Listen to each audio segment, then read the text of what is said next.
Aleshores, això fa que la gent pugi amb il·lusió i amb ganes de poder arribar a dalt a jugar. I també les jugadores som conscients que l'aspecte econòmic en el bàsquet femení no és el que nosaltres desitjaríem i aleshores, Amb això i recuperant dos, si no es bàsicament dos. El GEC de Girona no ha pogut aconseguir el seu objectiu de continuar la temporada que ve en la primera divisió. Amb el mateix equip que l'any passat va quedar campió d'Espanya juvenil, només ha pogut aconseguir 2 victòries en tota la temporada, tot i l'esforç de les seves jugadores. A més, també ha tingut l'handicap de poder fitxar només una jugadora estrangera per de pressupost. L'objectiu de l'equip gironí és tornar la temporada que ve a la màxima categoria del bàsquet femení. Està clar que l'any que ve, primera B, ens espera com una temporada molt atractiva per nosaltres. Primer de tot, amb un nivell que serà nostre i llavors podem amb aspiracions de pujar una altra vegada a primera divisió, esclar.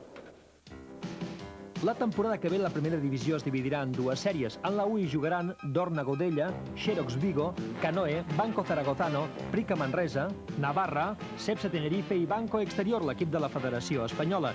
Jugaran en la 2, també amb opció a guanyar el títol de Lliga en una segona fase, Caja Segovia, Universitari, Gran Canària, Autopistes La Corunya, Majefesa de Lugo, Cuben de Sant Sebastià, el campió de la primera B, que pot ser el català hispano-francès de Barcelona, i el subcampió d'aquesta primera B.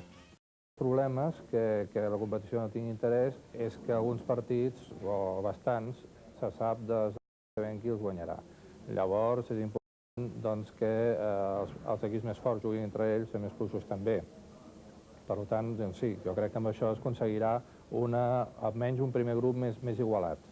Si hi hagués algun organisme, poguéssim trobar solament sponsors, fins jo quasi em comprometo, si no per entrenar, perquè jo penso que és difícil, però per mirar d'aixecar un altre club, perquè hi ha moltíssimes jugadores que han sortit de Catalunya i que verdaderament els agradaria tornar, però amb alguna petita, mal fos, alguna de compensació, i fora la manera de poder aixecar. Per tant, es demana i es prega, aviam si hi ha manera que es pogués les persones indicades i tot el que pogués ajudar-nos per tornar-ho a recuperar. Un, dos, tres, fora-li fort! El bàsquet femení ja prepara la temporada que ve, en què continuaran oberts molts interrogants sobre el seu futur. Un futur sempre en mans d'uns patrocinadors que cada cop obtenen menys rendibilitat en les seves inversions. De moment, la trajectòria és més aviat descendent, tot i l'esforç de molta gent.